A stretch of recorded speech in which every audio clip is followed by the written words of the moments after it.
அஸ்ஸலாமு அலைக்கும் வரஹ்மத்துல்லாஹி வபரகாத்துஹு. இன்றைய தினம் நாம் ஒரு விஷயத்திற்கு தயாராகிறோம் அப்படின்னும் போது, உதாரணத்துக்கு பார்த்தோம் அப்படின்னா, நம்ம வீட்டுக்கு ஒரு விருந்தாளி வராங்க. நம்முடைய வீட்டை நாம் என்ன செய்வோம்? சுத்தப்படுத்துவோம். அந்த விருந்தாளிக்கு தேவையான உணவை தயார் செய்வோம். அவங்க வந்தா எப்படியெல்லாம் அவங்களுக்கு இருக்கணும், அவங்களுக்கு ரூம் வசதி, தங்க போறாங்கன்னா அவங்களுக்கு ரூம் வசதி இருக்கா, அவங்க தங்கறதுக்கான இடம் இருக்கான்னு சொல்லி அதற்காக நாம் தயாராகுவோம். அவங்க வந்தாங்கன்னா அவங்கள நம்ம வரவேற்கிறதுக்கு என்னெல்லாம் தேவையோ அது எல்லாத்தையுமே நாம் தயார் செய்வோம். ஒரு திருமண நிகழ்ச்சிக்கு நாம போகணும் அப்படின்டா அதற்கான தயாராக நாம் என்ன மாதிரி ட்ரெஸ் பண்ணணும், எப்படி போகணும், எந்த வழியில போறோம் அப்படின்னு சொல்லி எல்லாத்தையுமே நம்ம என்ன செய்வோம்னா முன்னெச்சரிக்கையாக எல்லா ஏற்பாடுகளும் நாம் செய்வோம். அதே போல இப்போ ஒரு ஊருக்கு போறோம், ட்ரெயின் டிராவலுக்கு போறோம், ஒரு 10 நாளைக்குண்டா நம்ம என்ன செய்வோம், அதற்கு என்னெல்லாம் தேவை, ட்ரெயின் என்ன டைமிங்க்கு வரும், அதற்கு ஒரு மணி நேரத்துக்கு முன்னாடியே நம்ம போனோம்னா அதுக்கு ஆட்டோ புக் பண்ணுவோமா, கார் புக் பண்ணுவோமா, எப்படி நம்ம டிராவல் பண்ணுவோம், அதுக்கு என்னெல்லாம் தேவை, லக்கேஜ்ல என்ன எடுத்து வைக்கணும், அதுக்கு என்ன பேக் வேணும் இப்படின்னு சொல்லி நாம் நம்முடைய இந்த உலகளாவிய தேவைகளுக்கு நாம் என்ன செய்யறோம் அப்படின்னா எல்லா முயற்சிகளையும் மும்முரமாக எடுத்துக்கொண்டே இருக்கிறோம். அது போல அல்லாஹும் அல்லாஹுடைய தூதரும் ஒரு சிறந்த மாதமாக நமக்கு இந்த மாதத்தில் நீங்கள் அதிகமாக அமல் செய்யுங்க, இந்த மாதத்துல நீங்க நோன்பு வைங்க, நிறைய தர்மம் செய்யுங்க, நிறைய நிறைய அல்லாஹுவை தஸ்பீஹ் செய்யுங்க, குரானை ஓதுங்கன்னு சொல்லி அல்லாஹும் அல்லாஹுடைய தூதரும் காட்டி தந்த அந்த ரமலானுடைய மாதத்துல நாம் என்ன தயாராக இருக்கோம்? ரமலானுடைய மாதம் வரப்போகுது. அப்ப ரமலானுக்கு நம்மளை எப்படி தயார்படுத்தி கொள்றோம், நாம எப்படி தயாராகலாம் ரமலானுக்கு அப்படின்றத பத்தி தான் ரமலானை வரவேற்போம். ரமலான் மாதத்தை எப்படி நாம வரவேற்கணும் அப்படின்னு சொல்லி நம்ம பார்க்கலாம். ஃபர்ஸ்ட் இன்றைய தினம் நமக்கு ரமலான்னா ஃபர்ஸ்ட் என்ன இருக்கும்னா ட்ரெஸ் எடுக்கணும். ஃபர்ஸ்ட் விஷயம் நிக்கிறது ரமலானுக்கு முன்னாடி நோம்பு தோறதுக்கு என்னெல்லாம் ஜாமா வேணும், ஜூஸ் போடுறதுக்கு என்ன திங்ஸ் வேணும், நோம்பு வைக்கிறதுக்கு என்ன திங்ஸ் வேணும், சஹருக்கு என்ன சாப்பாடு செய்யணும்னு சொல்லி ஒரு லிஸ்ட போட்டு நம்ம என்ன செய்வோம்னா இந்த விஷயங்கள் எல்லாத்தையுமே நம்ம தயார்படுத்துவோம். இந்த ட்ரெஸ் எடுக்கிறது அப்படின்னு சொல்லி நம்ம பார்த்தோம்னா நோம்பு துறக்கிறதுக்கும் நோம்பு வைக்கிறதுக்குள்ள பொருட்களை கூட ரமலானுக்கு முன்னாடியே வாங்கிடுவோம். ஆனா இந்த ரமலானுடைய மாதங்கள் முழுவதுமாக ட்ரெஸ் எடுக்கிறதுல ரொம்ப நேரத்தை நாம் கழிக்கக்கூடியவர்களாக இருக்கும். உதாரணத்துக்கு பார்த்தோம் அப்படின்னா தொழுகைன்றது இல்லாம போயிடுது. தொழுகை என்பது இல்லாம போயிடுது. அந்த கடையில இருந்து நம்ம ட்ரெஸ் எடுக்க உள்ள போயிட்டோம்னா எவ்வளவு நேரம் போகுது.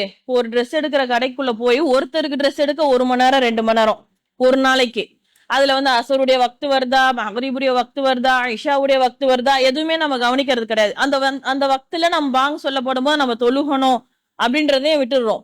இன்னும் என்ன செய்யறோம்னா நோன்பு கூட நோர்க்காமல் நோன்பு வைக்கிறது கூட விட்டுட்டு அந்த ரமலானுடைய மாதத்துல போய் ட்ரெஸ் எடுக்கிறதுக்காக போய் நிற்கக்கூடிய நிலைமைகளும் இன்றைய அதிகமான முஸ்லிம்களிடத்துல காணப்படுது. இப்ப ரமலானுடைய மாதத்துல நாம் எந்தெந்த இபாதத்துல ஈடுபடணும், இந்த இபாதத்தின் மூலமாக தான் நமக்கு நன்மை கிடைக்கும் அப்படின்றத பத்தி நாம் இந்த உரையில பார்க்கலாம். ரமலானை பற்றி அல்லாஹ் தஆலா சொல்றான், ஷஹ்ரு ரமலான் அல்லதி உன்சில ஃபீஹில் குர்ஆன். இந்த ரமலானுடைய மாதம் இதில் தான் குர்ஆன் இறக்கி அருளப்பட்டது. ஹுதல் லின்னாஸ், அதுல மனிதர்களுக்கு நேர்வழி காட்டியாகவும் இருக்குது. ஓ பையினாத்தின், இன்னும் தெளிவான விஷயமாகவும் இருக்குது. வல் ஃபுர்கான், இன்னும் அது அறிவிக்கக்கூடியதாகவும் இருக்குது. இந்த மாதத்தை நீங்கள் அடைந்தால் நீங்கள் நோன்பு நோற்று கொள்ளுங்கள் சொல்லி அல்லாஹ் தஆலா சொல்றான். இப்போ இந்த ரமலானுடைய மாதத்தை அடைந்தால் நாம் என்ன செய்யணும் அப்படின்னா ஃபர்ஸ்ட் நோன்பு நோக்கணும்.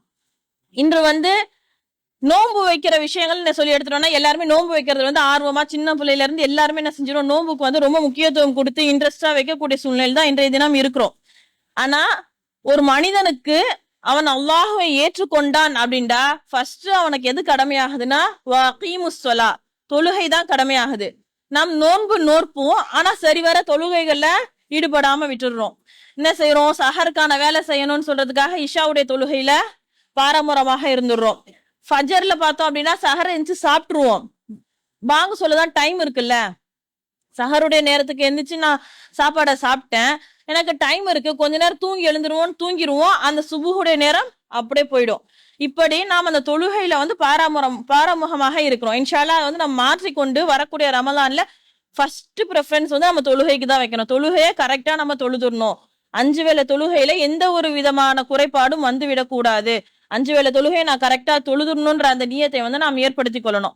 இப்ப ரமலானுடைய மாதம் அப்படின்னு சொல்லி நம்ம எடுத்தோம்னா ஃபர்ஸ்ட் நமக்கு ரமலான்ல என்னெல்லாம் நமக்கு இப்ப நோன்பு வச்சுட்டோம், என்னெல்லாம் செய்யலாம், எதற்காக நோன்பு வந்திருக்கு? இப்ப நோன்பு எதற்காக நம் மீது கடமையாக்கப்பட்டிருக்கு அப்படின்டா அல்லாஹ் தஆலா சொல்றான், லஅல்லக்கும் தத்தகூன். இத சனாவுடைய ஆரம்பத்துல சொன்னோம், யா அய்யுஹல்லதீன ஆமனு குத்திப அலைக்குமுஸ் ஸியாம் கமா குத்திப அலல்லதீன மின் கப்லிக்கும் லஅல்லக்கும் தத்தகூன். இது வந்து சூரத்துல் பக்ரால 183வது வசனமாக அல்லாஹ் தஆலா சொல்லி காட்டுறான். என்ன சொல்றான்? ஈமான் கொண்டவர்களே, உங்கள் மீது நோன்பு கடமையாக்கப்பட்டிருக்கு.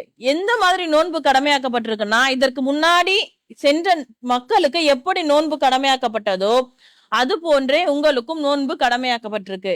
எதற்காக நோன்பை அல்லாஹ் தஆலா நமக்கு கட்டளையாக்கிட்டு இருக்கான்? லஅல்லக்கும் தத்தகூன், நீங்கள் இறையச்சவாதிகளாக ஆவதற்காக. நம்ம வந்து அல்லாஹ்வை அஞ்ச வேண்டும், நமக்கு அல்லாஹ்வின் மீது உள்ள அச்சம் அதிகமாக வேண்டும் அப்படின்றதுக்காக தான் இந்த ரமலானுடைய மாதத்துல நமக்கு இந்த நோன்பு கடமையாக்கப்பட்டிருக்கு. நம்முடைய நிலைமை என்னன்னா, ஒவ்வொரு வருஷமும் ஒரு ஃபெஸ்டிவல் வர மாதிரி இந்த ரமலானை நாம வந்து வச்சிருக்கோம். இந்த ஒரு ரமலானுக்கு நாம் ஒரு விஷயத்தை செய்ய ஆரம்பித்தால் அந்த நன்மையான காரியத்தை தொடர்ச்சியாக நாம் செய்யணும். அல்லாஹுக்கு மிகவும் விருப்பமான செயல் எதுன்னா, ரொம்ப சின்ன அமலாக இருந்தாலும் அதை தொடர்ச்சியாக செய்வது.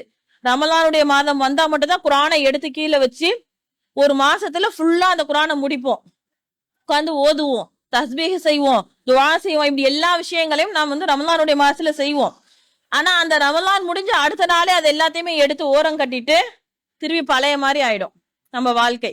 இந்த ரமலான் இறையச்சத்தை அதிகப்படுத்த வேண்டும். நமது இறையச்சம் நல்லா இன்னும் அதிகமாகணும். நம்ம இது வரைக்கும் செய்திருந்த தவறை ரமலானுடைய மாசத்துல எப்படி நம்ம அதை விட்டு விலகி இருக்கோமோ அது போன்று பின் வரக்கூடிய நாட்களிலும் நமக்கு ஒரு ட்ரைனிங் மாதிரி இந்த 30 நாளைக்கு நோன்பு வைக்கும் போது ரமலானுடைய மாதம் முழுவதுமே நம்ம என்ன விஷயத்தை எல்லாம் விட்டு விலகி இருந்தோமோ அந்த விஷயங்களை விட்டு ரமலான் முடிந்த பிறகும் நம் நோன்பு நோற்காமல் இருக்கக்கூடிய காலகட்டத்திலும் நாம் அந்த தவறுகளை விட்டு எல்லாம் விலகி இருக்கணும். இதற்காக தான் அல்லாஹ் தஆலா நமக்கு இந்த நோன்பை கடமையாக்கியிருக்கான். இப்ப நம்மளுடைய இறையச்சத்தை நாம் அதிகப்படுத்திக் கொள்ள வேண்டும் அப்படின்றதுக்காக தான் நம் மீது வந்து நோன்பு கடமையாக்கப்படுது.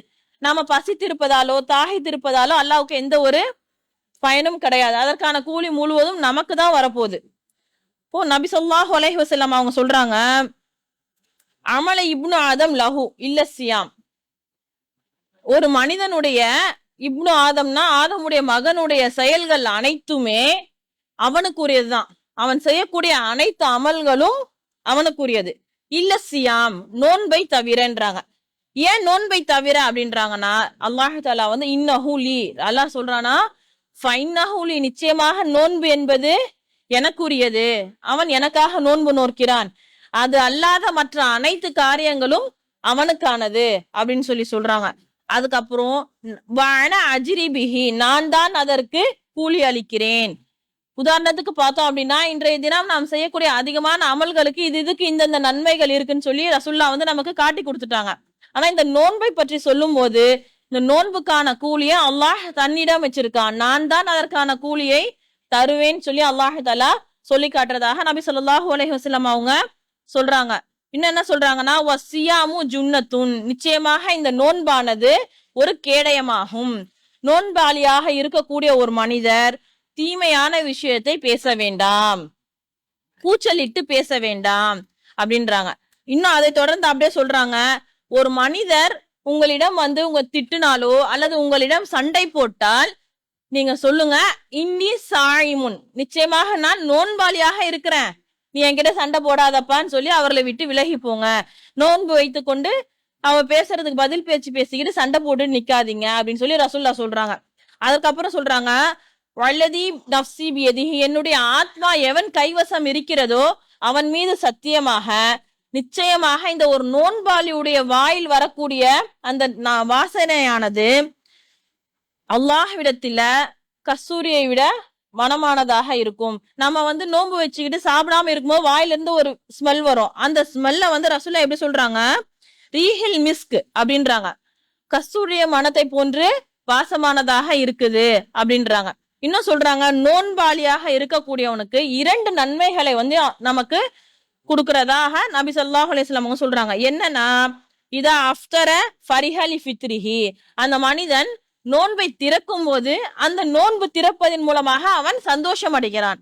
அதே போல இதா லக்கிய ரப்பஹு, அந்த மனிதன் அல்லாஹ்வை காணும் போது ஃபரிஹஸ்யாம், அவன் அந்த நோன்பின் மூலமாக அல்லாஹ்வை காணும் போது அவன் சந்தோஷம் அடைகிறான். அல்லாஹ் கொடுக்கக்கூடிய கூலியின் காரணமாக அந்த மனிதன் சந்தோஷம் அடைகிறான் அப்படின்னு சொல்லி நபி ஸல்லல்லாஹு அலைஹி வஸல்லம் அவங்க சொன்னதாக புகாரி முஸ்லிம் இரண்டிலுமே இந்த ஹதீஸ் இடம்பெறுது.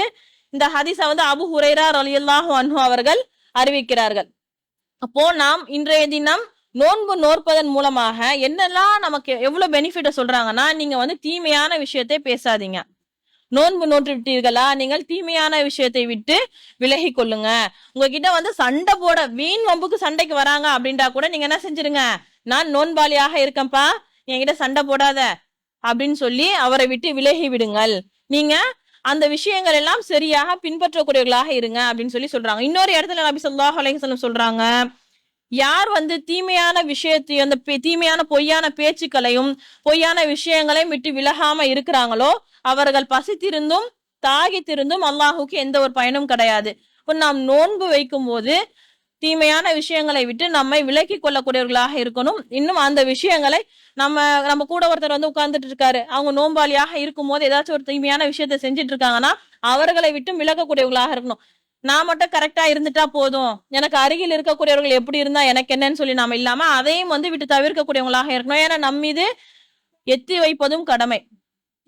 அல்லாஹ் தஆலா தன்னோட திருமறை சொல்றா, நீங்கள் தான் சிறந்த சமுதாயமாக இருக்கிறீங்க. எதுக்கு?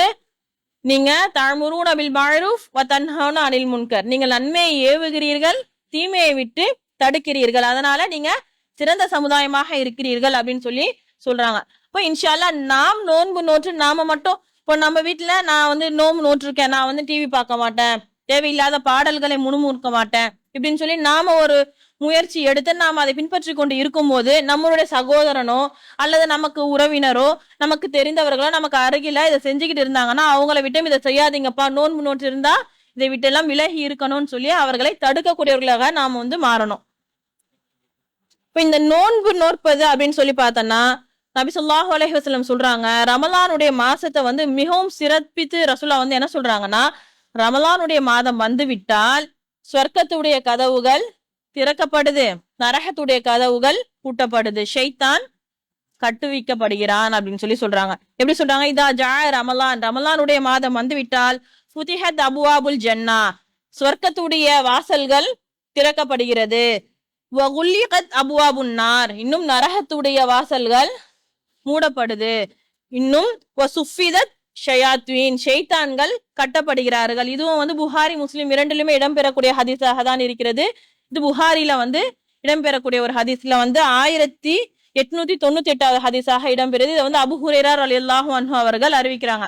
இப்போ ரமலானுடைய மாதம் வந்துடுச்சுன்னா எந்த அளவுக்கு நமக்கு அழகா ரசூலா சொல்றாங்க, நீங்க நன்மையான காரியங்கள் விரையுங்க, உங்களுக்கு வந்து சொர்க்கத்துடைய வாசல் திறந்து வைக்கப்பட்டிருக்கு, நீங்க ஷைத்தானை விட்டு பாதுகாப்பு பெற்றக்கூடிய மாதமாக இந்த மாதம் இருக்கிறதுன்னு சொல்லி சொல்றாங்க. இப்ப நாம் அதிகமாக தீமையான விஷயங்களை விட்டு விலகி நம்மளுடைய நேரத்தை செலவழிக்கக்கூடியவங்களாக இருக்கணும். இன்னைக்கு நாம பார்த்தோம் அப்படின்னா நைட்டு இஷால எடுத்தோண்டா சஹருக்கான உணவை தயாரிக்கிறதுக்கு அந்த இஷாவிலிருந்து கிட்டத்தட்ட ஒரு 11 மணி வரைக்கும் நம்ம ஸ்பெண்ட் பண்ணுவோம்.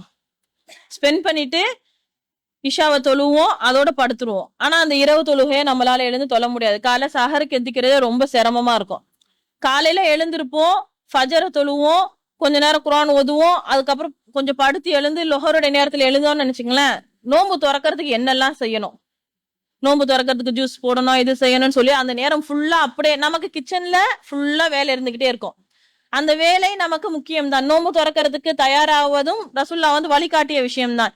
ஆனா அதற்கு நாம் செலவழிக்க கூடிய நேரத்துக்கு மத்தியில நாம் என்ன செய்யணும்னா கூடவே சேர்த்து அதிகமாக நம்மளுடைய அமல்களையும் செய்து கொள்ளணும். தஸ்பீஹ் செய்வதற்கும் நாம் நேரம் ஒதுக்கணும், குர்ஆனை ஓதுவதற்கும் நேரம் ஒதுக்கணும். குர்ஆனை நாம் ஓதும் போது வெறும் அரபியில் மட்டும் ஓதாம அதுல அல்லாஹ் தஆலா என்ன சொல்றான், இன்னைக்கு நம்ம எத்தனை பேர் வந்து குர்ஆனை முழுமையாக நிறைய வாட்டி குர்ஆனை தமிழ்ல ஓதிருப்போமாண்டா, ஓத மாட்டோம். அரபில நிறைய முறை முடிச்சிருப்போம். ஒரு சிலர் வந்து மாதத்துக்கு ஒரு முறை குர்ஆன் முடிக்கக்கூடியவர்களாகவும் இருப்பாங்க, ஒரு சிலர் வருஷத்துக்கு ஒரு முறை முடிக்கக்கூடியவங்களாகவும் இருப்பாங்க. ஆனா குர்ஆனை ஓதக்கூடியவர்களாக தான் நாம் இருக்கிறோம். குர்ஆனை பொருள் அணிந்து ஓடுகிறோமா? குர்ஆன் வசனம் ஒரு வசனத்தை நாம் ஓதும் போது இதுல அல்லாஹ் தஆலா என்ன சொல்றான், உதாரணத்துக்கு பார்த்தோம் அப்படின்னா அல்ஹம்துலில்லாஹி ரப்பில் ஆலமீன் நம்ம ஓதும் போது இந்த ரமலானுடைய மாசத்துல எக்ஸ்ட்ரா கொஞ்சம் டைம் ஸ்பெண்ட் பண்ணி இன்ஷா அல்லாஹ் அதுக்கு பக்கத்துல இருக்கக்கூடிய தமிழாக்கம், அதுல நமக்கு வந்து இன்னைக்கு எல்லாமே வந்துடுச்சு, போன்ல பார்க்கலாம். அதாவது தமிழ்ல வந்து குரானும் நம்ம கையில இருக்குது. நம்ம என்ன செய்யணும்னா அரபிய ஓதும் போதே அதுக்கு பக்கத்துல தமிழாக்கத்தையும் படித்து பார்க்கணும். ஏன்னா இந்த குரான் நமக்கு நேர்வழி காட்டியாக தான், அதான் அல்லாஹ் சொல்றா ஹுதல் லின்னாஸ், மனிதர்களுக்கு நேர்வழி காட்டியாக தான் அல்லாஹ் அனுப்பியிருக்கான். ஆனா இந்த குரானை நாம் எப்படி வச்சிருக்கோம், அரபில ஓதுனோமா எடுத்து வச்சோமா, தொழுகையில ஓதுனோமா முடிஞ்சிருச்சு, இப்படிதான் நம்ம யூஸ் பண்றோம். இப்ப நமக்கு நேர்வழி காட்டியாக நாம் எப்ப பயன்படுத்துவோம், அதுல என்ன சொல்லியிருக்காங்க, நம்மளுடைய மொழி அரபி கிடையாது. நான் இங்க பேசக்கூடிய விஷயங்கள் அரபியில் உட்கார்ந்து ஒரு மனிதர் பேசினால் அது நமக்கு புரியுமா, புரியாது. அப்ப அந்த விஷயங்களை நமக்கு தெரிந்த தாய்மொழியில் நாம் பேசும்போது தான் நமக்கு புரியுது. அப்ப அந்த அரபு மொழி நமக்கு புரியாது எனும் போது அந்த அதனுடைய விளக்கம் எதுல இருக்கு, அதுக்கான தமிழாக்கம் எங்க இருக்கு, நம்மளோட லாங்குவேஜ்ல அந்த குரான் இருக்கான்னு சொல்லி எடுத்தா எல்லா லாங்குவேஜ்லயுமே இன்னைக்கு குரான் வந்துடுச்சு. இப்ப நம்ம எடுத்து அதை படிக்கும் போதுதான் அதை புரிந்து கொண்டு நமக்கான நேர்வழிகாட்டியாக நாம் அதை செயல்படுத்த முடியும் இன்ஷா அல்லாஹ். அடுத்து ரசூலா சொல்றாங்க, மன் சாம ரமலான ஈமானன் வஹதிசானன் குஃபிர லஹு மா தகத்தம மின் தம்பிஹி. இது புகாரில் இடம்பெறக்கூடிய ஹதீஸ். இதையும் வந்து அபூ ஹுரைரா ரலியல்லாஹு அன்ஹு அவர்கள் தான் அறிவிக்கிறாங்க. யார் ரமலானுடைய மாதத்தில் ஈமானோடு நன்மையை எதிர்பார்த்து நோன்பு வைக்கிறாரோ அவரது முந்தைய பாவங்கள் மன்னிக்கப்படும். நோன்புக்கான நன்மை என்ன, நம்ம நோன்பு வச்சோம்னா அல்லாஹ் தான் அதற்கான கூலியை கொடுக்குறான்னு சொல்லிட்டான்னு சொல்லி ரசூல்லா சொல்றாங்க. ஆனா இன்னொரு இடத்துல ரசூல்லா சொல்றாங்க, நீங்க ரமலானுடைய மாசத்துல நன்மையை எதிர்பார்த்து நோன்பு வச்சீங்கன்னா உங்களுடைய முந்தைய பாவங்கள் மன்னிக்கப்படும். சுப்ஹானல்லாஹ், எவ்வளோ நம் மீது கிருபையாளனாக இருக்கான் பாருங்க. நீ இதை செய்யறியா உன்னுடைய பாவங்களை மன்னிக்கிறேன், நீ தஸ்பீஹ் பண்றியா உன்னுடைய பாவங்களை நான் மன்னிக்கிறேன், நீ என்னை வந்து நினைவு கூறுறியா நான் உன்னை நினைவு கூறுறேன், உனக்கான இடத்துல நீ எனக்கு நன்றி செலுத்தும் போது நான் உன்னை அதிகமாக நெருங்கி வரேன் அப்படின்னு சொல்லி அல்லாஹ் தஆலா நமக்கு எல்லா இடங்களிலும் நம்மளுடைய பாவங்களை மன்னிச்சிடுறேன்னு சொல்லி நிறைய விஷயங்களை சொல்றான். அதே போல இதுலயும் ஒண்ணு, நோன்பு நோற்பதாலும் நம்முடைய பாவங்களை அல்லாஹ் தஆலா மன்னிக்கிறான். மனிதன் தவறு செய்யக்கூடியவனாக தான் இருக்கிறான். அந்த தவறுல இருந்து நாம பாவ மன்னிப்பு பெறும்போதுதான் மறுமையில வெற்றி பெற முடியும். இப்ப இன்ஷா அல்லாஹ் அதிகமாக நன்மை எதிர்பார்ப்பவர்களாகவும் இன்னும் அல்லாஹின் மீது முழுமையாக நம்பிக்கை கொள்ளக்கூடியவர்களாகவும் வந்து நாம இருக்கணும். அதன் மூலமாக தான் நமக்கு இந்த பாவங்கள் மன்னிக்கப்படும். இப்ப ரமலான் சொல்லி எடுத்துட்டோம்னா, ரமலானை பற்றி ரசூல்லா சொல்லும்போது என்ன சொல்றாங்கன்னா, நீங்கள் நோன்பு வைப்பதாக இருந்தால் பிறை பார்த்து நோன்பு வையுங்கள், பிறை பார்த்து நோன்பை விடுங்கள். இப்ப நம்ம நோன்பு வைக்கும் போது பிறை தென்பட்டு விட்டதா, நமக்கு இந்த நம்மளுடைய சரௌண்டிங்ல பிறை தென்பட்டுச்சான்றத நாம கவனிக்கணும். வேற ஒருவர் சொல்லிட்டாரு, இவங்க சொல்லிட்டாங்க, அவங்க சொல்லிட்டாங்க, இவங்களுக்காக இந்த ஒரு இடத்துல இருக்கக்கூடிய ஒரு தலைவர் சொல்லிட்டாருன்னு சொல்லி நாம் நோன்பு வைப்பது நமக்கு அனுமதி கிடையாது. ரசூல்லாவுடைய வழிமுறையை நாம் பின்பற்றினால் அல்லாஹுடைய தூதர் இடத்துல நமக்கு அழகிய முன்மாதிரி இருக்கு. லக்கத் கான லக்கும் ஃபீ ரசூலுல்லாஹி உஸ்வத்துல் ஹஸனா, நிச்சயமாக உங்களுக்கு இந்த அல்லாஹுடைய தூதரிடத்தில் அழகிய முன்மாதிரி இருக்குன்னு சொல்லி ரசூல்லா வந்து அல்லாஹ் சிலாஹித்து சொல்லி காட்டுகிறான். அப்போ அந்த தூதர் நமக்கு எதை வழிகாட்டி இருக்காங்க, நீங்க நோன்பு வைப்பதாக இருந்தால் பிறை பார்த்து நோன்பு வைங்க, நோன்பை விடுவதாக இருந்தால் ரமலான் முடிந்துடுச்சு நீங்க நோன்பை விடணும்னா அதுவும் நீங்கள் பிறை பார்த்து நோன்பை விடுங்கள். உங்களுக்கு மேகமூட்டம் தென்பட்டால் நீங்க 30 கணக்கிட்டு கொள்ளுங்கள் அப்படின்றாங்க ரசூல்லா. அப்போ இந்த ஹதீஸ் வந்து புகாரி அப்புறம் முஸ்லிம் எல்லா இடத்துலயும் வந்து இடம்பெறுது. அபூ ஹுரைரா ரலியல்லாஹு அன்ஹு அவர்கள் அறிவிக்கிறார்கள். புகாரில பார்த்தா 1900, முஸ்லிம் தான் 1081வது ஹதீஸாக இந்த ஹதீஸ் வந்து இடம்பெறுது. இப்போ நாம இன்னைக்கு எப்படி இருக்கோம், நமக்கு ரமலான் வந்துடுச்சு அப்படின்டா ஒண்ணு நியூஸை பார்ப்போம், இல்ல இவங்க சொன்னாங்களா அவங்க சொன்னாங்களான்னு சொல்லி கவனிப்போம். அந்த பிறை தென்பட்டதா, இது வந்து சரியான செய்தி தானா, இப்ப பிறை தென்படலன்னு சொன்னா எந்த ஏரியால பிறை தென்படல, எங்க தென்பட்டுச்சுன்னு சொல்லி நாம நம்முடைய பகுத்தறிவுக்கு நாம் சிந்திக்கணும். இங்க பிறை தெரிஞ்சிச்சுன்னு தெரியல சொல்றாங்க, தெரிஞ்சிச்சு சொல்றாங்க, யார் பார்த்தாங்க அப்படின்ற விஷயங்கள் அனைத்தையுமே நாம வந்து ஆராயணும். ஆராய்ஞ்சு அதை நாம் ஏற்றுக்கொள்ளணும். யாரையுமே வந்து இவர்கள் சொல்லி விட்டாங்க இவங்களை நாம் பின்பற்றி செல்வோம்னு சொல்லி நாம போகக்கூடாதா. ரசூல்லா சொல்றாங்க, நீங்க பிறையை பார்த்து நோன்பு வைங்க, பிறையை பார்த்து நோன்பை விடுங்க. இப்போ நமக்கு இது வந்து எப்படி இருக்குதுண்டா, நாம இதை பாக்குறோமா, நம்ம எத்தனை பேர் இதை பாக்குறோம், பிறையை இந்த ஹதீஸ் இருக்குது, நாம எத்தனை பேர் இது வரைக்கும் வைத்திருக்கக்கூடிய ரமலானுடைய பெருநாளாக இருந்தாலும் சரி, ஹஜ் பெருநாளாக இருந்தாலும் சரி, நான் பிறையை பார்த்தேன் அப்படி விஷயத்த நான் கேள்விப்பட்டேன், இல்ல நான் பிறையை பார்க்க முற்பட்டேன், நான் மாடிக்கு போய் நின்று இந்த இடத்துல பிறை இருக்கான்னு சொல்லி செக் பண்ணன்னு சொல்லி நம்ம செக் பண்றோமானா கிடையாது, பாக்குறது இல்ல. சரி, பார்த்ததாக வரக்கூடிய செய்தி சரியானதாக இருக்குதா அப்படின்னு சொல்லி பார்த்தோம்னா அதுவும் வந்து இல்ல. இப்போ இன்ஷா அல்லாஹ் இதை வந்து நாம பின்பற்றக்கூடியவர்களாக இருக்கணும். வரக்கூடிய நாட்கள்ல பிறை பார்த்ததாக வரக்கூடிய தகவல் சரியானது தானா அப்படின்றத நாம ஆய்வு செய்யணும். நமக்கு ஒருவர் சொன்னாங்கன்னா அதை உடனே நாம் ஏற்றுக்கொள்ள கூடாது. அது யார் சொன்னாலும் சரி, யார் சொன்னாலும் இந்த அறிவிப்பு சரியானது தானான்னு சொல்லி நம்ம ஆராய்ச்சி செஞ்சு அதன் பிறகுதான் நாம் அதை செயல்படுத்தக்கூடியவர்களாக இருக்கணும் இன்ஷா அல்லா. சஹருடைய உணவு என்று எடுத்துக்கிட்டோம் அப்படின்னா, சஹருடைய உணவு எப்ப சாப்பிடலாம் அப்படின்னு சொல்லி நம்ம பார்த்தோம் அப்படின்னா, நபி ஸல்லல்லாஹு அலைஹி வஸல்லம் அவர்களுடைய காலகட்டத்துல 2 முஅத்தின்கள் இருந்தாங்க. 2 முஅத்தின்கள் இருந்தார்கள். யார் யாருன்னு தெரியுமா? 2 முஅத்தின்கள், பாங்கு சொல்லக்கூடிய 2 நபர்கள். பேர் தெரியுமா? இதற்கு முன்னாடி சென்ற சகோதரிகள் பயான்ல வந்து நிறைய சொல்லியிருக்காங்க. பிலால் ரலியல்லாஹு அன்ஹு ஒருவர், இன்னொருத்தர் அப்துல்லா இப்னு உம்மி மக்தூம் அப்படின்னு சொல்லுவாங்க. அவங்க வந்து கண்ணு தெரியாத ஒரு சகோதரர். அவங்க அந்த சஹாபிக்கு வந்து கண்ணு தெரியாது. பிலால் ரலியல்லாஹு அன்ஹு அவர்கள் சஹருடைய நேரம் வந்துடுச்சுன்னா அவங்க ஏறி பாங் சொல்லுவாங்க. அதன் பிறகு இந்த உம்மு மக்தூம் என்ன செய்வாங்கன்னா இவங்க ஏறி பாங் சொல்லுவாங்க. இதற்கு இடையில எந்த கேப் இருந்துச்சுன்னா ஒரு 50 வசனங்கள் ஓதக்கூடிய அளவுக்கு ஒரு மனிதன் நிறுத்தி நிதானமாக குரானை ஓதும் போது 50 வசனங்கள் ஓதுறதுக்கு எந்த அளவுக்கு கேப் இருந்துச்சோ அந்த அளவுக்கு தான் இருந்துச்சு. ஃபஜருடைய பாங்குக்கு முன்னாடி பிலால் ரலி வந்து பாங்கு சொல்லுவாங்க. அப்ப ரசூலுல்லாஹ் சொல்றாங்க, பிலால் பாங்கு சொன்னாங்கன்னா நீங்க வந்து சஹருடைய உணவை உண்ண ஆரம்பிங்க, சஹருடைய நேரத்துல அந்த உணவை உண்ணுங்க. பிலால் பாங்கு சொல்லி முடித்த பிறகு உம்மு மக்தும் பாங்கு சொல்லும் போது உங்களுடைய சஹரை நிறுத்திக் கொள்ளுங்கள், ஃபஜர் வந்துருச்சுன்னு அர்த்தம்னு சொல்லி ரசூலுல்லாஹோட காலத்துல சொல்றாங்க. ஒரு 50 வசனம் ஓதக்கூடிய நேரம்னா மேக்சிமம் ஒரு 20 நிமிஷம். ரசூலுல்லாஹ் சொல்றாங்க, சஹருடைய உணவை சஹருடைய நேரத்துல சாப்பிடுங்க, நிச்சயமாக அந்த உணவில் பரக்கத் இருக்கிறது. ரசூலுல்லாஹ் சொல்றாங்க, அழகா சொல்றாங்க, நீங்க தசஹரு, நீங்கள் சஹர் செய்யுங்கள், ஃபைன்ன ஃபி சுஹூரி பரக்கா, நிச்சயமாக இந்த சஹருடைய உணவில் பரக்கத் இருக்குது. இதை வந்து அனஸ் ரலியல்லாஹு அன்ஹு அவர்கள் அறிவிக்கிறார்கள். புகாரி முஸ்லிம் இரண்டிலுமே இந்த ஹதீஸ் வந்து இடம்பெறுது. இப்போ நாம் சஹருடைய உணவு இன்னைக்கு எப்படி இருக்கும் அப்படின்னா, எழுந்து ரொம்ப நேரத்துக்கு முன்னாடி இப்போ வந்து ஒரு அட்டை, நோன்பு அட்டை எடுத்தோம் அப்படின்னா வாங்க 5 மணிக்கு இருக்குண்டா 4 மணி 4:10 போட்டிருப்பாங்க. நாம என்ன செஞ்சிருவோம், அந்த டைமுக்கு முன்னாடியே சாப்பிட்டுட்டு ஒரு சிலர் படுத்து தூங்கிடுறோம், ஒரு சிலர் உட்கார்ந்து குரான் ஓதிட்டு இருப்போம். அந்த அதுக்கு முன்னாடியே சாப்பிட்டதால என்ன ஆயிடும்டா, பாங்கு சொல்லதான் டைம் இருக்குல்ல, பாங்கு சொல்வதற்கு நமக்கு நேரம் இருப்பதால நாம அப்புறமா எழுந்து தொழுதுக்கலாம், தூக்கம் வருது அப்படின்னு சொல்லிட்டு நம்ம என்ன செஞ்சிடறோம், அந்த தொழுகைய அப்படியே போயிடுது. இப்ப ரசூலுல்லாஹ் எவ்வளவு அழகா காட்டி கொடுத்துருக்காங்க பாருங்க. சஹருடைய உணவுல உங்களுக்கு பரக்கத் இருக்கு, அந்த சஹருடைய நேரம் என்னன்றத ரசூலுல்லாஹ் நமக்கு அழகா சொல்லி கொடுத்துருக்காங்க. நம்ம ஃபஜருடைய வக்து வர வரைக்கும் நம்ம வந்து சஹரை சாப்பாடு சாப்பிடலாம், ஃபஜருடைய பாங்கு சொல்ற வரைக்கும் நம்ம வந்து சாப்பிடுவதற்கு நமக்கு அனுமதி இருக்கு. அல்லாஹ் தஆலா தன்னுடைய திருமறையில சொல்றான், வெள்ளை கயிறு திரிந்து, கருப்பு கயிறிலிருந்து வெள்ளை கயிறு திரிந்து வரும் வரை நீங்க உண்ணுங்கள் அப்படின்னு சொல்லி சொல்றான் அல்லாஹ் தஆலா. இதை வந்து 2வது அத்தியாயத்துல 187வது ஹதீஸாக இந்த ஹதீஸ் வந்து இருக்கு.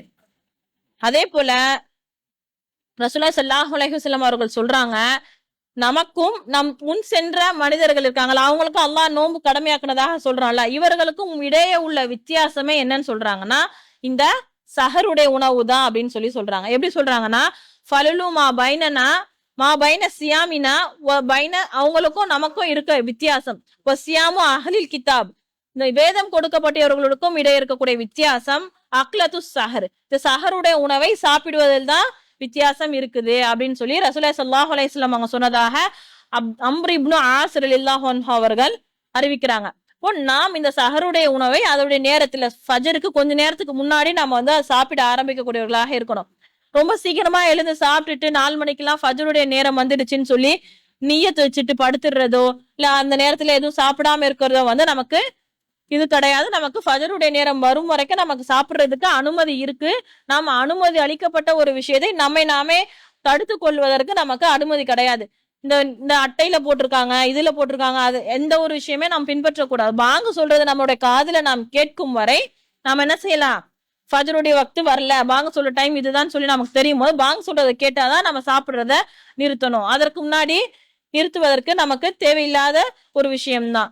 அது வரைக்கும் நமக்கு சாப்பிடலாம். அது இல்லாம வேற யார் எந்த விஷயங்கள் சொன்னாலும் அதை நான் வந்து பின்பற்றக்கூடாது. ஏன்னா ரசூலுல்லாஹ் தெளிவா சொல்லிட்டாங்க. இப்போ இன்ஷா அல்லாஹ் ரசூலுல்லாஹி ஸல்லல்லாஹு அலைஹி வஸல்லம் அவர்கள் சொன்ன விஷயத்தை நாம் பின்பற்றக்கூடியவர்களாக இருக்கணும். இப்ப நம்ம நோன்பு வச்சாச்சு, நோன்பு வைக்கும் போது என்ன செய்வோம், தீமையான விஷயத்தை விட்டு விலகி இருக்கணும், பொய் பேசக்கூடாது, இப்படி எல்லாமே இருக்குது. நோன்பு திறப்பதற்கும் ரசூலுல்லாஹ் வந்து முற்படுத்துங்க அப்படின்றாங்க.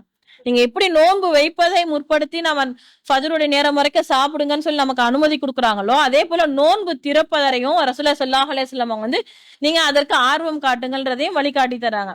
நோன்பு திறக்கக்கூடிய நேரத்துல ரசூலுல்லாஹ் என்ன சொல்றாங்கன்னா, லா யஸாலுன் நாஸ பிகைரின் மா அஜ்லுல் ஃபித்ர். நீங்க வந்து நோன்பு திறப்பதை முற்படுத்தும் வரைக்கும் நீங்க மனிதர்கள் இந்த இதுல இல்ல, அவங்க வந்து நல்ல நன்மையான விஷயத்துல முற்படுத்தி கொண்டு இருக்கிறார்கள் சொல்லி ரசூலுல்லாஹ் சொல்றதாக சஹல் இப்னு சஅத் ரலியல்லாஹு அன்ஹு அவர்கள் வந்து அறிவிக்கிறாங்க. இன்ஷா அல்லாஹ் நோன்பு துறப்பதையும் நம்ம வந்து முற்படுத்தணும். நம்ம இன்றைய தினம் வந்து பார்த்தோம் அப்படின்னா மஹரிப்க்கு பாங் சொல்லிடுவாங்க. நம்ம நோன்பு திறக்கிறதுக்காக வெறும் பேரிச்சம்பழத்தையும் தண்ணியை மட்டும் குடிச்சிட்டு உடனே போய் மஹரிபுடைய தொழுகையில ஜாயின் பண்ணணுமானா இல்ல. ரசூலுல்லாஹ் வந்து பசித்து இருக்கும் போது உங்களுடைய உணவு தேவையை பூர்த்தி செஞ்சுட்டு போய் தொழுவுங்க, பசியோட தொழுகாதீங்க. அதே போல மலம் ஜலம் வருது அப்படின்னா அதையும் அடக்கி வைத்துக் கொண்டு, சிறுநீரை அடக்கி வைத்துக் கொண்டு நீங்க வந்து தொழுகாதீங்க. நீங்க வந்து அதெல்லாம் உங்களுடைய தேவைகளை நிறைவேற்றி விட்டு வந்து தொழுங்க. ஏன்னா மஹரிபுடைய வக்து கொஞ்ச நேரம் தான் போது நமக்கு கொஞ்சமாச்சு பசியாத்தக்கூடிய விஷயங்கள் எதையாச்சும் சாப்பிட்டுட்டு இன்ஷா அல்லாஹ் நாம் மஹருடைய தொழுகையை வந்து தொழுகக்கூடியவங்களாக இருக்கணும். நோன்பு திறக்கிறதுக்கு நபி ஸல்லல்லாஹு அலைஹி வஸல்லம் அவங்க வந்து பேரிச்சம்பழத்தை யூஸ் பண்ண சொல்றாங்க. அப்படி பேரிச்சம்பழம் கிடைக்காத பட்சத்துல தண்ணீரை வைத்து நோன்பு தரங்க. இத வந்து அனஸ் இப்னு மாலிக் அவங்க வந்து அறிவிக்கிறாங்க. புகாரில் இடம்பெறக்கூடிய ஒரு ஹதீஸாக இருக்குது. இப்ப நோன்பு திறக்கிறதுக்கு பிஸ்மில்லா அப்படின்னு சொல்லி நோன்பு திறந்தால் போதுமானது. நம்ம பிஸ்மில்லா சொல்லாம பிஸ்மில்லா சொல்லிட்டு வேற ஏதாச்சும் துவாக்கள் இருக்குதா அப்படின்னா எதுவுமே வந்து ரசூலுல்லாஹ் காட்டி தரல. நான் பிஸ்மில்லா சொல்லி நோன்பு திறந்தாலே போதுமானது. ஆனா அது இல்லாம அல்லாஹும்ம லா கஸம்து வ பிக ஆமன்துன்னு சொல்லி ஒரு துவா வந்து நாம் சொல்லுவோம். அதற்கான அறிவிப்பாளர் தொடர்கள்லாம் எதுவும் சரியானதாக இல்ல. அது வந்து ஆதாரபூர்வமான ஒரு ஹதீஸும் கிடையாது. அடுத்து இப்ப நமக்கு பெண்களாக நமக்கு வரக்கூடிய ஒரு முக்கியமான விஷயம் என்னன்னா மாதவிடாய் காலகட்டம். இப்ப ரமலானுடைய மாசத்துல நமக்கு பீரியட்ஸ் ஆயிடுச்சு. நம்ம என்னென்ன விஷயங்களை விட்டு விலகி இருக்கணும் ரசூலுல்லாஹ் சொல்றாங்க. தொழுகை நமக்கு கடமை கிடையாது. அதே போல நமக்கு நோன்பு விட்டுட்டு நீங்க வந்து பின்னாடி வச்சுக்கணும். யார் வந்து நோயாளியாகவோ அல்லது பிரயாணத்திலோ இருக்கிறாங்க அவங்க வந்து இதை வந்து பின்னர் பார்த்து கொள்ளட்டும், பின்னர் வந்து இந்த நோன்பை பிடித்துக் கொள்ளட்டும் சொல்லி அல்லாஹ் தஆலா தன்னோட திருமறையில சொல்றான். இப்ப நாம் மாதவிடாய் காலகட்டத்தில் இருக்கும் போது நம்ம மீது என்ன ஆயிடுது, நோன்பு கடமையிலிருந்து வந்துருது, நோன்பு வைக்க முடியாது. ஆனா ரமலான்ல செய்யக்கூடிய அனைத்து நல்ல காரியங்களையும் நாம் செய்யலாம். குர்ஆன் ஓதலாம், நன்மையான விஷயங்கள் அனைத்தையும் தஸ்பீஹ் செய்யலாம். எல்லா விஷயங்களையும் நாம் செய்வதற்கு அனுமதி இருக்கு. பீரியட்ஸ் வந்துச்சுன்றதுக்காக நாம எந்த விஷயத்தை விட்டும் விலகி இருக்க வேண்டிய அவசியமே கிடையாது. அல்லாஹ் தஆலா வந்து குர்ஆன்ல சொல்றானே, சூரத்துல் வாக்கியால சொல்லுவான், லா யமஸ்ஸஹு இல்லல் முத்தஹ்ஹரூன். இந்த குர்ஆனை தூய்மையானவர்களை தவிர வேற யாரும் தொட முடியாது அப்படின்னு சொல்லி சொல்வதாக அல்லாஹ் தஆலாவுடைய ஒரு வசனம் வந்து குர்ஆன்ல இருக்கும். இதுதான் வந்து உதாரணமாக காட்டுவாங்க. சுத்தம் இல்லாதப்போ குர்ஆன் எப்படிப்பா ஓதுறது, எனக்கு வந்து பீரியட்ஸ் வந்துச்சு, நான் எப்படி குர்ஆனை எடுத்து ஓதுறது, எப்படி அதை தொட்டு ஓதுவது அப்படின்னு சொல்லி இந்த ஒரு வசனத்தை தான் மேற்கோள் காட்டி நமக்கு வந்து சொல்லுவாங்க, நீ வந்து பீரியட்ஸ் வந்துச்சா நீ என்ன செய்யாத, குர்ஆன் எல்லாம் ஓதாதப்பா, சுத்தம் இல்லாம குர்ஆனை ஓதக்கூடாது அப்படின்னு சொல்லிடுவாங்க. இந்த தூய்மை என்பது எந்த விஷயத்தை குறிக்குது அப்படின்டா, அல்லாஹ் தஆலா எந்த வேதத்தை சொல்றான் அப்படின்டா, இந்த குர்ஆனை பற்றி இதற்கு முன்னாடி வசனங்கள் அந்த வாக்கியாவுடைய அந்த ஒரு வசனத்தை மட்டும் எடுத்து வச்சுக்கிட்டு நம்ம என்ன செய்யறோம்னா அப்படியே அதை புடிச்சு வச்சிட்டு இருக்கோம். அல்லாஹ் தஆலா தன்னுடைய திருமறையில சொல்றான், இன்னஹு லகுர்ஆனுன் கரீம், நிச்சயமாக இது சங்கை மிக்க வேதமாகும், ஃபீ கிதாபிம் மக்னூன் லா யமஸ்ஸஹு இல்லல் முத்தஹ்ஹரூன். அது வந்து ஒரு ஏட்டில் எழுதப்பட்டு ஒரு ஏட்ல பாதுகாக்கப்பட்டிருக்கு. அந்த ஏடு என்னது, அந்த ஏடு என்னது, லவ்ஹுல் மஹ்ஃபூல் என்ற ஏடு. இப்போ இந்த உலகம் படைக்கப்படுவதற்கு 50,000 ஆண்டுகளுக்கு முன்னாடியே அல்லாஹ் தஆலா நமக்கான விதியை எழுதிட்டான். அந்த ஏட்ல குர்ஆனும் எழுதப்பட்டு விட்டது அப்படின்றத இந்த இடத்துல அல்லாஹ் தஆலா நமக்கு தெளிவுபடுத்துறான். அதன் பிறகுதான் சொல்றான், லா யமஸ்ஸஹு இல்லல் முத்தஹ்ஹரூன், அதனை தூய்மையானவர்களை தவிர வேறு யாரும் தொடமாட்டார்கள். அந்த ஏட்டை மனிதர்களால தொட முடியுமா, முடியாது. இப்ப தூய்மையானவர்கள் மட்டும்தான் தொட முடியும்னா குர்ஆனை யார் வேணா எடுக்கலாம். அப்ப அல்லாஹ்வுடைய வார்த்தை பொய்யாகிவிடும். அல்லாஹ்வுடைய வார்த்தை பொய்யாகுவதற்கு வாய்ப்பே கிடையாது. அல்லாஹ் என்ன சொல்றானோ அது வந்து மறுமை நாள் வரைக்கும் அப்படியே நிலைத்திருக்கக்கூடிய விஷயமாக தான் அல்லாஹ் நமக்கு இந்த குர்ஆனை கொடுத்திருக்கான். மறுமை நாள் வரைக்கும் இருக்கக்கூடிய எல்லா இன்னைக்கு இதுக்கப்புறம் எந்த சயின்டிபிக்கான விஷயத்தை கண்டுபிடிச்சு அதை குர்ஆனோட ஒப்பிட்டாலும் அது குர்ஆனுக்கு ஒத்து போகும், குர்ஆன் மாறுபடாது அப்படின்றத நமக்கு அல்லாஹ் தஆலா இந்த குர்ஆனை பாதுகாப்பதாக சொல்லி காட்டுறான். அப்போ அல்லாஹ்வுடைய வார்த்தை பொய்யாகுமா, பொய்யாகாது. அப்போ நமக்கு பீரியட்ஸ் வரும்போது நாம் அசுத்தமானவர்களாக ஆகி விடுவோமா அப்படின்னு சொன்னா கிடையாது. நாம் கண்டிப்பாக குர்ஆனை எடுத்து ஓதக்கூடியவர்களாக இருக்கணும். ரமலானுடைய மாதமாக இருந்தாலும் சரி, ரமலான் அல்லாத மற்ற மாதங்களாக இருந்தாலும் சரி, நாம் குர்ஆனை ஓதுவதை இப்ப டெய்லி நான் ஓதிக்கிட்டே இருக்கிறேன், பீரியட்ஸ் வந்துச்சுன்றதுக்காக அந்த குர்ஆன் ஓதுவதை விட்டு விடக்கூடிய பழக்கத்தை இன்ஷா அல்லாஹ் நாம் மாற்றிக்கொள்ளக்கூடியவர்களாக இருக்கணும். அல்லாஹ் தஆலா இந்த குர்ஆனை நமக்கு எப்படி அருளினான் அப்படின்றத நாம் இதற்கு முன்னாடி பல உரைகள்ல பார்த்திருப்போம். குர்ஆன் ஆனது எழுத்து வடிவில் இறக்கப்பட்ட வேதம் கிடையாது, வெறும் ஓசையாக இறக்கப்பட்ட வேதம் தான் குர்ஆன். நபி ஸல்லல்லாஹு அலைஹி வஸல்லம் அவர்களுக்கு ஓதவும் தெரியாது, எழுதவும் தெரியாது, எழுத தெரியாது, படிக்க தெரியாது. அதான் ரசூலுல்லாஹ் சொல்றாங்க, இக்ரா பிஸ்மி ரப்பிக்கல் லதீ ஹலக் அப்படின்னு சொல்லும் போது ரசூலுல்லாஹ் சொல்லுவாங்க, எனக்கு எழுத தெரியாது, படிக்க தெரியாது, மாஅன பிகாரியின், எனக்கு எழுத தெரியாது, படிக்க தெரியாது, நான் எழுத படிக்க தெரியாதவன்றத ரசூலுல்லாஹ் சொல்லிக்கிட்டே இருப்பாங்க ஜிப்ரீல் அலைஹிஸ்ஸலாம் கிட்ட. அதன் பிறகு கட்டி பிடித்து விட்டதுக்கு அப்புறம் தான் இந்த வசனத்தை சொல்லுவாங்க. அப்போ நாம இந்த குர்ஆனை அதிகமாக ஓதக்கூடியவர்களாக, நம்முடைய நேரத்தை இந்த குர்ஆனோடு தொடர்புடையவர்களாக ஆக்கிக் கொள்ளக்கூடியவர்களாக இருக்கணும். அந்த தொடர்பை முழுமைப்படுத்தக்கூடியவர்களாகவும் இருக்கணும். இந்த ரமலானுடைய மாசத்துல மட்டும் குர்ஆனை கையில எடுத்தோம் அப்படின்னு இல்லாம, ரமலான் முடிந்த பிறகு நம் வாழ்க்கையில் இருக்கக்கூடிய ஒவ்வொரு நாளும் இன்ஷா அல்லாஹ் குர்ஆனோடு தொடர்பு கொண்ட ஒரு மனிதர்களாக நாம் வாழ வேண்டும் இன்ஷா அல்லாஹ்.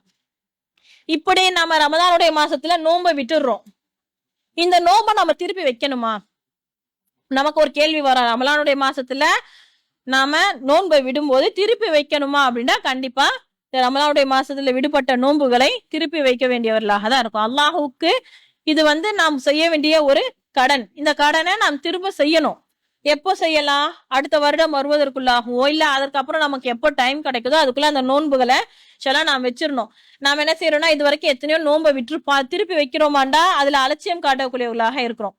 எந்த அளவுக்கு நபி ஸல்லல்லாஹு அலைஹி வஸல்லம் அவருடைய காலகட்டத்துல இதை வற்புறுத்தி சொல்லியிருக்காங்கண்டா, ஒரு மனிதர் மவுத் ஆயிட்டாரு, அந்த மனிதருக்கு நோன்பு வைப்பதற்கான கடமை இருக்குது அப்படின்டா அந்த நோன்பை திருப்பி வைக்கணுமா? ஒருத்தர் மவுத் ஆயிட்டாரு, அவர் கடமையான நோன்பு விட்டிருக்காரு, அந்த நோன்பை திரும்ப வைக்கணுமான்னு சொல்லி கேட்கப்படுது ரசூல்லா கிட்ட. அப்ப ரசூல்லா என்ன சொல்றாங்கன்னா, அல்லாஹுக்கு செலுத்த வேண்டிய கடன் தான் மிகவும் முக்கியமானதுன்றாங்க.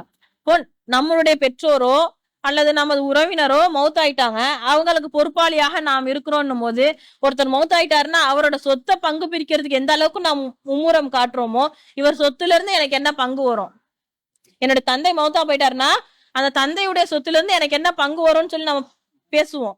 அதை பற்றி அவங்க என்ன ட்ரெஸ் வச்சிருக்காங்க, அவங்க என்ன நகை வச்சிருக்காங்க, அவங்க கிட்ட செயின் இருக்குதா நீ எடுத்துக்கோ, கம்பல் இருக்குதா நீ எடுத்துக்கோன்னு சொல்லி அது எல்லாத்தையுமே பங்கு பிரிப்பதற்கு நாம் மும்முரம் காட்டுறோம். அவங்க நோன்பு விட்டுருக்காங்களா, கடமையான நோன்பு ஏதாச்சும் விட்டுருக்காங்களா, அவர்களுக்காக நாம் அதை நோற்போமான்னு சொல்லி நாம் அதுல மும்முரம் காட்டுறோமாண்டா கிடையாது.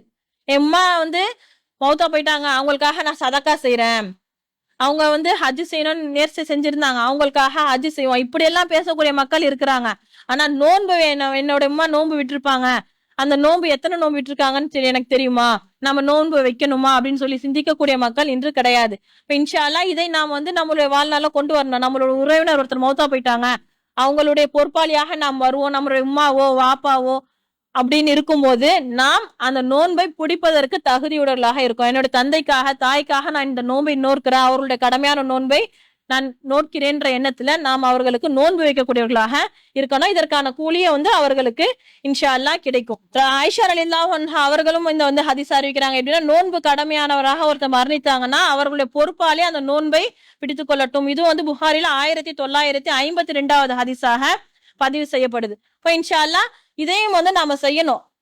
அத நாம எப்படி இருக்கோம்னா, இதுல ஒரு இது இல்லாம பரிச்சயம் இல்லாதவர்களாக, இதை பற்றி நாம் சிந்திக்கக்கூடியவர்களாக இல்லாம இருக்கோம். இன்ஷா அல்லாஹ் இதை மாற்றிக்கொள்ளக்கூடியவர்களாக நாம் இருக்கணும்.